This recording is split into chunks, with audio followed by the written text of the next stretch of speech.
संत ज्ञानेश्वर महाराजांचा हा गोड अभंग आहे. या अभंगाची काही वेगळी मजा आहे. या अभंगामध्ये ज्ञानोबरायांनी उकाराची भाषा वापरली.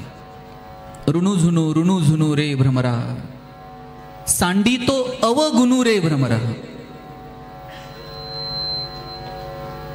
बघा, ज्ञानोबरायांना उगाच आई म्हणत नाहीत. ज्ञानोबरायांची भाषाच मुळात आईची भाषा आहे. तुम्ही म्हणाल वडिलांची आणि आईची भाषा काही वेगळी असते का? आमदार साहेब बघा, वडील वेगळं बोलतात आणि आई वेगळं बोलते. वडील हाका मारताना गणेश म्हणतात, आई गणू म्हणते. वडील बाळासाहेब म्हणतील, आई बाळू म्हणते. आई उकार लावते. ज्ञानोबराय उकाराची भाषा बोलतात. ऋणू झुनू रे भ्रमरा, सांडी तो अवगुणू रे भ्रमरा. आपण साहेब गुणी माणसाला नीट बोलत नाही. ज्ञानोबराय अवगुण शब्दाला अवगुणू म्हणतात. याच्यापेक्षा काय प्रेम असू शकतं मला सांगा? चरण कमळ दळू रे भ्रमरा, सौभाग्य सुंदरू रे भ्रमरा. मी म्हणतो ज्ञानोबरायांचं जे बोलणं आहे ना,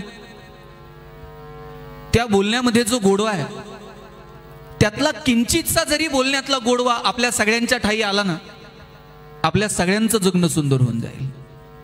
तुम्ही म्हणाल गोड बोलायचं म्हणजे नेमकं कसं बोलायचं? तेही माऊलींनीच सांगितलंय. ज्ञानोबराय सांगतात कसं बोलावं. साच आणि मवाळ, मितुले आणि रसाळ, शब्द जैसे कल्लोळ अमृताचे. ज्ञानोबरायांनी सांगितलं अमृताचे कल्लोळ बाहेर पडावेत असं बोला. आपण कसं बोलतो? पेशंट चेक करायला डॉक्टर आलते. डॉक्टर पेशंटला सांगत होते, जरा चांगलं चुंगलं खात जा, खाण्यापिण्यावर 2 रुपये खर्च करा. बायको बाहेर पळत आली, म्हणली डॉक्टर तुम्हीच सांगा यांना, हे खायला प्यायला पैसे खर्च करत नाही. मग म्हणे असं डॉक्टरच्या मड्यावर पैसे घालावं लागतं. डॉक्टरला वाटलं असं याचा ऑक्सिजनचा पाईप बंद करून निघून जा. आपण काय बोलतो? चांगलं बोलायला काय पैसे लागतात? चांगलं बोलावं. तुकोबरायांना सांगावं लागलं, आम्हा घरी धन शब्दांचीच रत्ने, शब्दांचीच शस्त्रे यत्ने करू. शब्दाच्या मुचा जीवाचे जीवन, शब्द वाटू धन जनलोका. तुका म्हणे पहा शब्देची हा देव, शब्देची गौरव पूजा करू. तुकोबरायांनी शब्दाला देव म्हटलं, शब्दांचा गौरव करायला सांगितलं, शब्दांची पूजा करायला सांगितलं, शब्दांना धन म्हटलं. आणि हे सगळं सांगत असताना तुकोबराय शब्दांना शस्त्र म्हणायला विसरले नाही. एक वेळ चापट मारलेली विसरत आहे, पण शब्द मात्र असे काही वार करतात की आयुष्यभर ते शब्द विसरता येत नाहीत. दुर्योधन असा मैसभेतनं चाललेला होता. पाय घसरला, खाली पडला आणि समोर असणाऱ्या द्रौपदीच्या मुखातून शब्द बाहेर पडले, अंधे कापूत अंधा. तुम्ही कल्पना करा, दुर्योधन पाय घसरून पडलाय, द्रौपदी पळत आली असती आणि म्हटली असती, दुर्योधना तुला लागलं तर नाही ना रे, बस बरं जरा पाणी आणते. महाभारत घडायची काही वेगवेगळी कारणं असतील, पण त्यातलं हेही एक कारण आहे की द्रौपदीच्या मुखातून शब्द बाहेर पडावेत, दुर्योधनाचा अपमान व्हावा आणि दुर्योधनानं आयुष्यभर ते शब्द मनात ठेवावेत. शब्द हे जपून वापरले पाहिजेत. शब्दांनी आजवर क्रांती झाली आहे आणि शब्दांनीच आजवरती युद्धही घडलेली आहेत. तुम मुझे खून दो मैं तुम्हें आजादी दूंगा, एक वाक्य होतं, पण आंदोलन उभं राहिलं. भारत छोडो 2 शब्द होते, पण चळवळ उभी राहिली. सरकारचं डोकं ठिकाण्यावर आहे का? वर्तमानपत्रात छापून आलेली एक बातमी होती, पण शेकडो वर्षानंतर सुद्धा तुमच्या माझ्या लक्षात आहे. गरिबी हटाव 2 शब्द होते, अच्छे दिन 2 शब्द होते. शब्दांनी आंदोलनं केली, शब्दांनी चळवळी उभ्या राहिल्या, शब्दांनी सरकार आले, शब्दांनी सरकार पडले. सगळ्यात मोठं सामर्थ्य जर कशात असेल तर ते शब्दांमध्ये. दूत म्हणून कोण गेलं होतं? शांतीदूत म्हणून गेले होते भगवान श्रीकृष्ण. आणि पांडवांना फक्त अर्ध राज्य द्या, अर्ध राज्य द्यायला तयार नाहीत. नाही अर्ध राज्य देत आहेत तर किमान 5 गावं द्या. पण 5 गावं द्यायला सुद्धा कौरव तयार झाले नाही. आणि त्या भर सभागृहामध्ये दुर्योधनानं सांगितलं, 5 गावं काय, सुईच्या टोकावर जेवढी जागा येते ना तेवढी सुद्धा जागा आता पांडवांना मिळणार नाही. मी मान्य करतो, प्रस्ताव नाकारायचा अधिकार प्रत्येकाला असतो. सगळेच प्रस्ताव सगळ्यांना मान्य असतात असं नाही. पण ते नाकारताना सुद्धा भाषा जरा सौम्य वापरता येऊ शकली असती. दुर्योधनानं सांगितलं सुईच्या टोकावर जेवढी जागा येईल तेवढी पण मिळणार नाही. आणि एवढा अपमान करून दुर्योधन थांबला नाही. शांतिदूत म्हणून आलेल्या भगवान श्रीकृष्णाला दुर्योधनानं विचारलं, हे सगळं तू मला सांगतोय, तू आहेस कोण?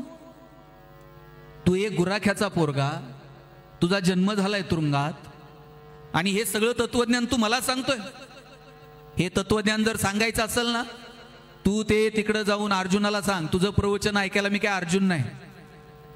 आणि एवढं म्हणून दुर्योधन थांबला नाही. दुर्योधन म्हटला, कृष्णाचा जन्म झालाय तुरुंगात आणि याची जागा पण तुरुंगात आहे. आजूबाजूच्या सैन्याला सांगितलं पकडा रे आणि याला तुरुंगात टाका. आता ते कृष्णाला पकडायला सैन्य निघालंय. तुम्ही कल्पना करा, यांनी जशा खुर्च्या डोक्यावर घेतल्या तसं ते सैन्य असं साखळ्या हातात घेऊन येत होतं. आणि त्या साखळ्या हातात घेऊन ते सैन्य येताना बघितलं आणि कृष्णानं असे पाय रोवले. पाय रोवून तो सभागृहात उभा राहिला आणि आलेल्या सैन्याला सांगत होता, बांधने मुझे तुम आए हो, जंजीर बड़ी क्या लाए हो. मला जर बांधायला आणलं, साखळ्या जरा मजबूत आणल्यात, एवढं सांगून कृष्ण थांबला नाही. कृष्ण सैन्याला जाब विचारतोय, बांधने मुझे जो आए हो, जंजीर बड़ी क्या लाए हो. यदि मुझे बांधना चाहे मन, पहले बांध अनंत गगन. मला जर बांधायचा विचार करताय, पहिल्यांदा हे अनंत गगन बांधता येईल का याचा विचार कर. नाही कळालं दुर्योधनाला. आणि मग कृष्णानं जाब विचारला. कृष्ण त्या भरल्या सभागृहात सांगतोय, अंबर में कुंतल जाल देख, पद में नीचे पाताल देख, हाथों में तीनों काल देख, सब जन्म मुझी से पाते हैं, फिर लौट मुझी में आते हैं. सगळ्यांचा जन्म माझ्यापासून आहे आणि परत इथंच फिरून यायचंय. जरा बघ माझ्याकडं. नाही कळलं सैन्याला. आणि मग जाता जाता कृष्णानं दम भरला, याचना नहीं अब रण होगा, अब महाभारत होगा. आणि झालं महाभारत. कृष्णानं सांगितलेलं जर दुर्योधनाला समजलं असतं, कदाचित काही अपमान गिळता आले असते आणि शब्दांनी असे वार झाले नसते, तर कदाचित महाभारत थांबू शकलं असतं. म्हणून सगळ्या गुरुजनांना या कार्यक्रमातनं पहिल्यांदा विनंती करायची आहे, शब्द आपण कायम जपून वापरावेत. दुसरी गोष्ट, कुणाच्याही हो मध्ये हो मिसळू नये. ज्ञानोबाराय तुकोबारायांनी कुणाच्याही हो मध्ये हो मिसळला नाही. आज ज्ञानेश्वरीची जयंती आहे. जी गीता संस्कृत मध्ये होती ती सर्वसामान्य माणसाला कळेल अशा साध्या सरळ सोप्या प्राकृत मध्ये मांडायचं धाडस जर कुणी केलं असेल, ज्ञानोबरायांनी केलं. वेदांचा तो अर्थ आम्हासीच ठावा, एरांनी व्हावा भार माथा. तुम्ही फक्त डोक्यावरती वेद घेऊन मिरवा. वेदांचा अर्थ काय ते आम्ही तुम्हाला समजावून सांगू. काय धाडस आहे तुकोबारायांचं? ज्ञानोबराय आणि तुकोबाराय बंडखोर संत आहेत. बंड पुकारले तत्कालीन समाज व्यवस्थेच्या विरोधात. आणि म्हणून हो मध्ये हो न मिसळता ज्यांनी बंड पुकारलं, चिकित्सा केली, त्या पाऊल वाटेवरून चालणारे या परंपरेचे तुम्ही पाईक आहात. सुरुवातीलाच सांगेल, हो मध्ये हो मिसळायचा, अंधानुकरण करायचं. सगळ्यांनी उजवा हात वर घ्या बरं. माझी 4 बोटं दिसत आहेत का वर गॅलरीतले तुम्हाला? आणि सगळ्यांनी ही 4 बोटं हनवटीला लावा.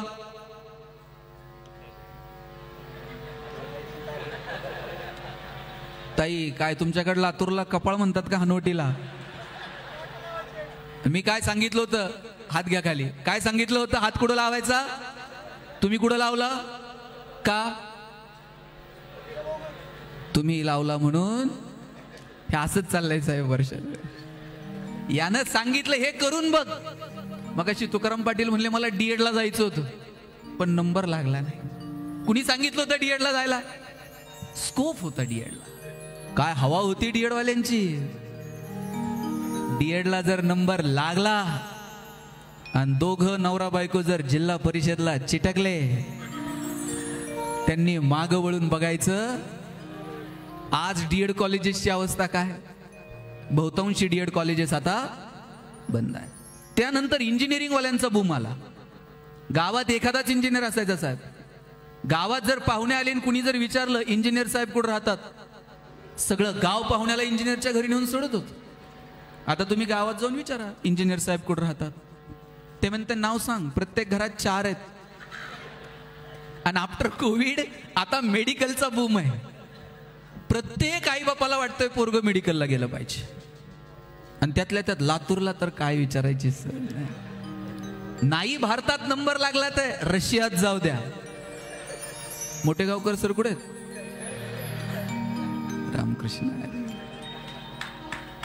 बरं त्यात असं नाही सर, याला मॅथ्स फिजिक्स मध्ये इंटरेस्ट आहे म्हणून यानं इंजिनिअरिंगला जावं, याला बायोकेमिस्ट्री मध्ये इंटरेस्ट आहे म्हणून यानं मेडिकल. असलं पालकांच्या डोक्यात नाहीये. त्यांच्या डोक्यात एवढंच आहे, पोरगा MBBS, मुलगी MBBS, दोघांचं हॉस्पिटल आणि नंतर मग मेहुण्याला मेडिकल. तुमच्याकडे कसं असतंय? असंच आहे ना. ते मेहुण्यालाच द्यावं लागतंय साहेब, अलिखित नियम आहे. काळ आणि वेळेनुसार बदलावं लागेल, मला मान्य आहे. पण निवळ हो मध्ये हो. माझी विनंती आहे सगळ्या शिक्षकांना. मी आता इथे चेंबूरला डॉक्टर होमी भाभा इन्स्टिट्यूट आहे, तिथे सर व्याख्यानाला गेलो होतो. मला बोटावर मोजण्या इतकी पोरं सुद्धा महाराष्ट्रातली मिळाली नाहीत. आपल्या पोरांना वाटत नाही आम्ही संशोधनात यावं, आमच्या मुलांना वाटत नाही की आम्ही काही वेगळं करिअर करावं. आणि करिअरच्या अनेक वेगवेगळ्या संधी मुलांपर्यंत नेऊन पोहोचवणं मला वाटतं तुम्हा सगळ्या शिक्षकांची जबाबदारी आहे. आणि मी लातूरकरांना धन्यवाद देतो, त्यांनी शिक्षणाचा एक नवा पायंडा महाराष्ट्राच्या निदर्शनास आणून दिला. फक्त हो मध्ये हो न मिसळता चिकित्सा करण्याची वृत्ती मुलांमध्ये निर्माण केली पाहिजे. हो मध्ये हो मिसळला नाही, हो मध्ये सातत्यानं हो मिसळत गेलो आणि चिकित्सा केली नाही तर त्याचे दुष्परिणाम मात्र येणाऱ्या पिढ्यानपिढ्यांना भोगावे लागतील. मी जिथे पुण्यात राहतो, मी माझ्या घराच्या शेजारी एक छोटंसं गार्डन आहे. त्या गार्डनमध्ये रोज एक आजी आणि तिच्या मैत्रिणी गप्पा मारत बसलेल्या असतात. आजी जाता येता मला हटकते. एक दिवशी आजीनं मला विचारलं, गणेश तू ते कपड्याचं दुकान सुरू केलंय, चांगलं चाललंय ना? आता मी तिला म्हणायला पाहिजे होतं माझं नाहीये, तुकाराम पाटलाच आहे. पण आपल्याला सवय हो मध्ये हो मिसळायचा आणि पुढे निघायचं. आजीनं विचारलं कपड्याचं दुकान, म्हटलं 1 नंबर. आजी दुसऱ्या दिवशी पुन्हा भेटली, ते भांड्याचं दुकान सुरू केलंय, म्हटलं एकदम जोरात. आजी रोज नवीन धंदा शोधून काढायची. मी रोज तिच्या हो मध्ये हो मिसळायचो आणि पुढे निघायचो. आज सकाळी सकाळी आजी भेटली, मला म्हणली तू ते मेडिकल सुरू केलंय, चांगलं चाललंय ना? म्हटलं हा छान चाललंय. माझ्याबरोबर 4 मित्र होते, आजी बरोबर 4 मैत्रिणी होते. माझ्या मित्रांनी मला विचारलं कसलं मेडिकल आणि कधी सुरू केलं? अरे म्हणलं कशाचं मेडिकल आणि कशाचं काय? या आजीला कदाचित स्मृतिभ्रंश आहे. आजी रोज विसरते आणि रोज नवीन काहीतरी शोधून काढते. बघा, मी माझ्या मित्रांना सांगत होतो आजीला स्मृतिभ्रंश असेल आणि माझ्या कानावर आलं. आजी तिच्या मैत्रिणींना सांगत होती, मी तुम्हाला म्हटलं होतं ना याच्या डोक्यावर परिणाम आहे. याला काही सांगा हे होच म्हणताय, हे कशालाच नाही म्हणत. योग्य ठिकाणी नाही म्हणता आलं पाहिजे. पहिल्यांदा व्यसनात धुंद असलेला पोरगा बघितला, त्याला पहिल्याच दिवशी सांगता आलं पाहिजे हे चालणार नाही. चुकीच्या मार्गाने घरात धन आलं, त्याच दिवशी नवऱ्याला सांगता आलं पाहिजे हे चालणार नाही. आपण काय चालेल काय चालणार नाही ही ठरवणारी माणसं आहोत. आणि किती किती प्रेम केलो शिक्षकावरती. माझे वडील शिक्षक, माझे आजोबा शिक्षक होते. मी जवळून शिक्षकाचं कुटुंब बघितलंय. आणि काळेसाहेब तर 4 टर्म तुमचे आमदार आहेत. साहेब तुम्ही किती पिढ्या पाहिल्या असतील शिक्षकांच्या मला सांगा. आता 6व्या 7व्या वेतन आयोगानंतर तुमचे पगार जरा बरे झाले, आता पगार वाढले हो. माझे वडील 2006ला मुख्याध्यापक म्हणून रिटायर झाले. 2006 साली रिटायरमेंटचा पगार त्यांचा 14,000 होता. आता पेन्शन असेल 30-35 हजार. पण 14,000 ज्यांच्या नोकऱ्या संपल्या त्या माणसांच्या नोकऱ्या सुरू किती रुपयाने झाल्या? 200-500 रुपये, 1000 रुपयानं तुमच्या नोकऱ्या सुरू झाल्या असतील. बरं, एकच जण घरात नोकरी लागायचा, बाकीचे 2 भाऊ गावाकडे शेती करणार. मग ज्याला नोकरी लागली आहे त्यानं फक्त त्याचं नाही बघायचं. त्यानं भावाला शेती घेऊन दे, त्याला पाईपलाईन करून दे, त्याला मोटर घेऊन दे. माझ्या वडिलांची सोसायटी रिटायर झाली तरी संपली नव्हती शिक्षक बँक. नंतर पेन्शनमधून 2-4 वर्ष भरली. ही माणसं, पैसे नव्हते या लोकांकडं, पण जबाबदाऱ्या स्वीकारायला माणसं तरबेज होती. मला वाटतं हे शिक्षकाचं जे अधिष्ठान आहे ना, हे टिकून ठेवणं ही नैतिक जबाबदारी आज आपल्या सगळ्यांची आहे. मला आठवतंय ज्यांच्या नोकऱ्याच 1500 सुरू झाल्या, बायको जर कधी म्हणली चला नांदेडला जाऊन, आपल्याकडे गाडी तर होती का? मित्राची गाडी घ्यायची, त्याच्यात निम्म रॉकेल, त्यात निम्म पेट्रोल. निम्म्या रस्त्यात गेल्यावर गाडीतलं पेट्रोल संपणार, मग गाडी वाकडी करायची. बरं, हे तंत्रज्ञान फक्त भारतातच आहे. जगात कुठं गाडी वाकडी करत असतील मला माहित नाही. आणि वाकडी करून जर चालू झाली नाही, पुढे वेगळे सायंटिस्ट होते, ते टाकीत फुकणार. बरं, यानं टाकीला तोंड लावल्यावर बायको असं बघायची, कोणत्या मुहूर्त याची माझी गाठ पडली. पण अशात बायकोनं नुसता खांद्यावर हात ठेवू द्या बरं, कित्येकांच्या गाड्या बिना पेट्रोलच्या नांदेडला गेल्या. आता पगार वाढले, 2 जण एका गाडीत जातात. एसी गाड्यांमधून नवरा बायको फिरतात. बायको तिकडच्या खिडकीतनं तिकडं बघते, नवरा इकडच्या खिडकीतनं इकडं बघते, आणि ड्रायव्हर मधल्या आरशातनं दोघांकडे बघत असतो. हे बोलत का नाही? साधनं वाढत गेले, आनंद कुठं होरपळून गेला हे मात्र कळलं नाही. तुम्ही सगळ्यांनी वराड निघालं लंडनला नाटक बघितलंय? प्राध्यापक लक्ष्मण देशपांडे जर्मनीच्या दौऱ्यावर होते. नाटक वगैरे झालं आणि यायला निघाले. ते सांगत होते ज्यावेळेस आम्ही निघालो त्यावेळेस काहीतरी टेक्निकल इश्यू होता, आणि जर्मनीच्या एअरपोर्टवरती आम्हाला तिथल्या अधिकाऱ्यांनी सांगितलं तुम्ही हा फॉर्म फिलअप करून द्या. फॉर्म भरायला घेतला, नाव टाकलं, बर्थ डेट टाकली, तुम्ही काय करता, व्यवसाय, हे सगळं विचारलं होतं फॉर्ममध्ये. आणि ज्यावेळेस व्यवसाय म्हणून समोर मी लिहिलं आय एम अ टीचर असं बघितल्याबरोबर समोरचे एअरपोर्टवरचे ऑफिसर उठून उभे राहिले. म्हणले तुम्ही शिक्षक आहात? त्यांनी त्यांना विचारलं. ते म्हणे हो आय एम अ टीचर. ते म्हटले तुम्हाला हा फॉर्म फिलअप करायची गरज नाहीये. 2 अधिकारी थेट मोठ्या प्रोटोकॉलमध्ये आम्हाला फ्लाईटमध्ये सीटवरती बसवलं, नमस्कार केला आणि मग तिथून निघून गेले. ते म्हटले विमान तर अजून निघायचं होतं, पण आम्ही आधीच इतके हवेत होतो. काय सन्मान आहे शिक्षकाचा. आम्ही भारतात येईपर्यंत विमान तर हवेतच, पण आम्ही विमानाच्याही वर चाललेलो होतो. भारतामध्ये विमान लँड झालं, एअरपोर्टवरती आम्ही उतरलो, परत तोच इश्यू होता. भारतात उतरल्यानंतर आम्हाला विचारलं, ते सगळ्या तुम्हाला परत आम्हाला सांगितलं हा फॉर्म तुम्हाला भरून द्यावा लागेल. आम्ही त्यांना सांगतोय मी त्यांना सांगत होतो आय एम अ टीचर. ते म्हटले हो म्हणूनच भरा.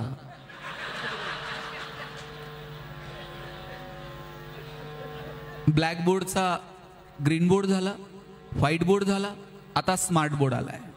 साधनं वाढली, फॅसिलिटीज सुधारल्या, पण तुम्ही काही म्हणा, AI येऊ नाहीतर आणखी कोणतं तंत्रज्ञान येऊ, शिक्षकाचं महत्व कधीही कमी होणार नाही.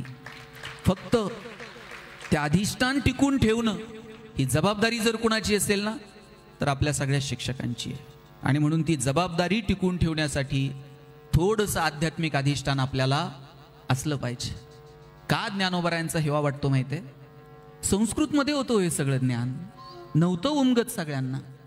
अशा परिस्थितीमध्ये सर्वसामान्य माणसाला कळेल अशा भाषेमध्ये ज्ञानोबरायांनी ज्ञानेश्वरी सारखा महान ग्रंथ आणून ठेवला. किती उपकार आहेत ज्ञानोबरायांचे. कदाचित प्राकृतमध्ये जर ज्ञानेश्वरी नसती तर बहुतेकांना गीता समजलीही नसती.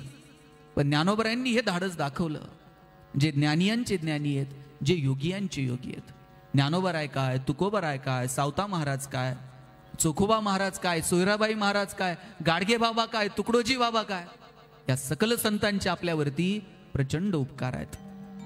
आणि या संतांनी देवावरती इतकं प्रेम केलं, मी तर म्हणेल संतांनी जेवढं भगवंतावरती प्रेम केलं ना, तसंच प्रेम देवानं सुद्धा संतांवरती केलं. मगाशी सूत्रसंचालन करताना सर म्हटले, पहिल्यांदा सत्काराला पहिली फळी आली आहे, नंतर दुसरी फळी आली, नंतर तिसऱ्या फळीतले लोक आले. देवानंही एकदा साहेब संतांची यादी करायची ठरवली, आपल्या भक्तांची यादी करायची ठरवली आणि भक्तांची यादी करायला घेतली. पहिली यादी जाहीर झाली. त्यात ज्ञानोबाराय नाहीत, तुकोबाराय नाहीत, कोणी नाही. नामदेव महाराजांचं सुद्धा नाव नाही. नामदेव महाराजांना देवाला विचारलं, देवा भक्तांची पहिली यादी जाहीर झाली, त्यात आम्ही कुणीच नाही. देवानं सांगितलं, नामा काळजी करू नको, उद्या दुसरी यादी लागेल. दुसरी यादी लागली, त्यातही कुणाची नावं नाहीत. नामदेव महाराज जरा चिडले, म्हणले, देवा आम्ही पहिल्या यादीत नाहीत, आम्ही दुसऱ्या यादीत नाहीत, आम्ही तुझे भक्त नाही आहोत. तिसरी यादी उद्या लागणार आहे नामा, अंतिम यादी लागणार आहे. तिसरी यादी लागली आणि पहिलंच नाव ज्ञानोबारायांचं. ज्ञानोबारायांपासून ज्या संतांची सगळी परंपरा तिसऱ्या यादीमध्ये, तरी नामदेव महाराज जरा चिडलेलेच होते. ते म्हणले, देवा तिसऱ्या यादीत आम्ही आहोत, पण तुला एक विचारायचं.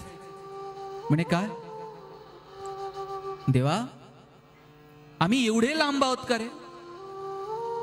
आम्ही पहिल्या यादीत नाही, आम्ही दुसऱ्या यादीत नाही, आम्ही थेट तिसऱ्या यादीत. देवानं सांगितलं, नामा पहिली यादी त्यांची आहे जे माझी भक्ती करतात, दुसरी यादी त्यांची आहे जे माझ्यावर प्रेम करतात. मग देवा आम्ही भक्ती करत नाही, आम्ही अरे ऐक जरा, ऐकून तर घेशील.